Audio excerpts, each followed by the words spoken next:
Hello everyone, welcome back to YouTube channel. दोस्तों, आज इस वीडियो में जानेंगे कि 2023 में 16 दिवसीय गज लक्ष्मी पूजा कब है, इसकी पूजा विधि क्या है, पूजा कैसे करनी चाहिए, व्रत कैसे करने चाहिए, संपूर्ण जानकारी आज मैं आपके साथ इस वीडियो में शेयर करने वाली हूँ।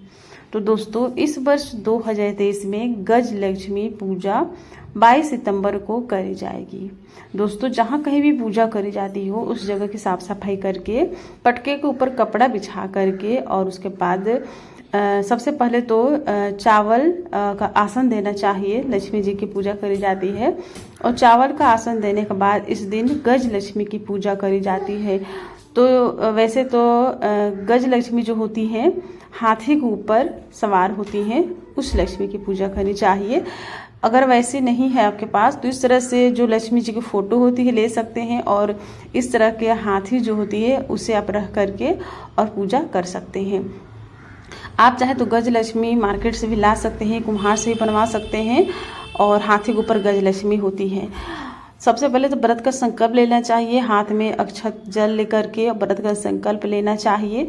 उसके बाद जल को भगवान के सामने छोड़ देना चाहिए। संकल्प से हमें व्रत का पूरा फल मिलता है। अष्टदल कमल बना लेना चाहिए और उसके ऊपर कलश की स्थापना करनी चाहिए। अष्टदल कमल नहीं बनाने आता तो आप नॉर्मल चावल रख करके भी और अष्टदल कलश रख सकते हैं। दोस्तों, कलश के अंदर सुपारी, सिक्का, चावल, हल्दी और कुमकुम पुष्प डाल करके कलश स्थापना करी है मैंने। उसके बाद पूजा में दिया जलाएंगे। चावल का आसन दे करके दिया रखनी चाहिए और पूजा में सबसे पहले तो दिया ही जलाई जाती है, जो देवी देवता पूजा के साक्षी होते हैं। दोस्तों, मतलब कि अग्नि प्रज्वलित करनी चाहिए। आप दिया भी जला सकते हैं या दिया की जगह धूप भी जला कर रख सकते हैं, क्योंकि किसी न किसी रूप में हमें अग्नि प्रज्वलित करनी होती है। उसके बाद दोस्तों, कलश में जल का छींटा लगा लेंगे। कलश देवता के बाद जो इस दिन लक्ष्मी जी की पूजा करी जाती है तो लक्ष्मी जी की फोटो है या मूर्ति है तो उनके ऊपर भी जल का छींटा लगा लेंगे। गणेश भगवान प्रथम पूजनीय होते हैं तो साथ में गणेश जी तो है ही, तो जल का छींटा लगाने के बाद कलश देवता को वस्त्र रूपी कलावा दे देंगे।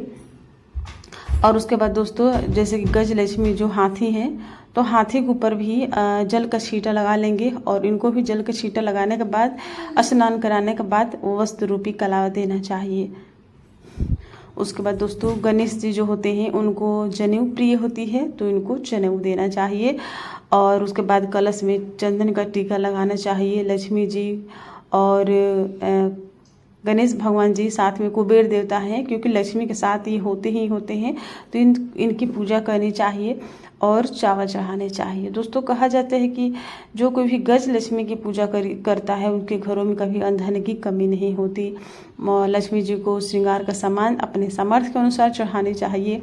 लक्ष्मी मैया को जैसे कि लाल रंग प्रिय होती है तो लाल पुष्प चढ़ाना चाहिए। गणेश भगवान को पुष्प चढ़ाना चाहिए और उसके बाद कलश देवता को भी पुष्प चढ़ाने चाहिए। उसके बाद दोस्तों, कहा जाता है कि इस दिन गज लक्ष्मी के दिन एक लंबा धागा लेना चाहिए। धागा उतना लंबा लेना है कि आप गले में उसे पहन सके और उस धागे में मतलब कि 16 गांठ लगाने चाहिए, क्योंकि 16 दिवसीय मतलब कि 16 दिन लक्ष्मी जी की पूजा करी जाती है। तो 16 गांठ लगाने चाहिए और इस गांठ में इस धागे की प्रतिदिन जैसे कि हम लक्ष्मी जी की पूजा करते हैं ठीक वैसे ही इस धागे की पूजा करनी चाहिए। दोस्तों, इस व्रत में एक समय भोजन किया जाता है और आप भोजन में नमक नहीं खा सकते हैं तो आप खीर बनाकर खा सकते हैं। जैसे लक्ष्मी जी को खीर प्रिय होती है तो खीर खा सकते हैं, खीर के साथ पूड़ी खा सकते हैं, खीर पूड़ी या फिर हलवा पूड़ी, इस तरह का खाना खा सकते हैं। खाना आपको बस एक ही समय मतलब कि शाम को पूजा करने के बाद ही खाना खाना चाहिए। खाना मतलब कि आपको दिन में नहीं खाना है, शाम को खाना है और दिन में आप फल दूध वगैरह आप ले सकते हैं। तो दोस्तों, धागे को इस तरह से जल का छींटा लगा करके बिल्कुल जैसे लक्ष्मी जी की पूजा करी जाती है ठीक वैसे ही धागे की पूजा करी जाएगी और प्रतिदिन आपको इस धागे की पूजा करनी है, प्रतिदिन 16 दिनों तक। उसके बाद दोस्तों, लक्ष्मी मैया को ऋतु फल का भोग लगाना चाहिए। और इस दिन लक्ष्मी मैया को खीर का भी भोग लगाना चाहिए, सफ़ेद चीज़ों को भोग लगाना चाहिए, मिष्ठान का भोग लगाना चाहिए, जल रखना चाहिए, जल से भरे हुए लोटा रखना चाहिए, आचमनी देना चाहिए, धूप दिखाने चाहिए कलश देवता में, लक्ष्मी माता को, गणेश जी को, सभी को धूप दिखाने के बाद लास्ट में आरती करनी चाहिए। आरती गणेश जी की करने के बाद लक्ष्मी माता की आरती करनी चाहिए। और उसके बाद पूजा में रही कमियों के लिए दक्षिणा रखनी चाहिए, हाथ जोड़ करके क्षमा याचना मांगनी चाहिए। तो दोस्तों इस वर्ष 2023 में गज लक्ष्मी पूजा 22 सितंबर को रखी जाएगी। और पूजा करने का शुभ मुहूर्त है 7:40 से 10:45 के बीच में पूजा करनी है मॉर्निंग में। और दोपहर का समय है 12:15 से लेकर के 1:40 के बीच में पूजा करनी है। तो दोस्तों बस आज के लिए इतना ही, फिर मिलेंगे नई वीडियो के साथ, तब तक के लिए हरे कृष्ण, राधे राधे।